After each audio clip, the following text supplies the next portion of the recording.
In this video, I'm going to show you how to change your Instagram profile picture. That is quite simple and easy to do, so let's begin. And first open up your Instagram application and then hit on your profile icon.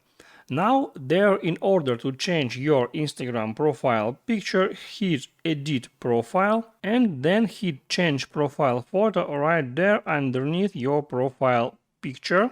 And now there you can remove current photo, import from Facebook, take photo, choose photo from library or use avatar. So in that case I'll use choose from library. There I can open up my photo gallery and select any photo that I want. Now I can change its size in that way. And then if I want, I can hit done to change my profile picture, or if I change my mind, I can hit cancel.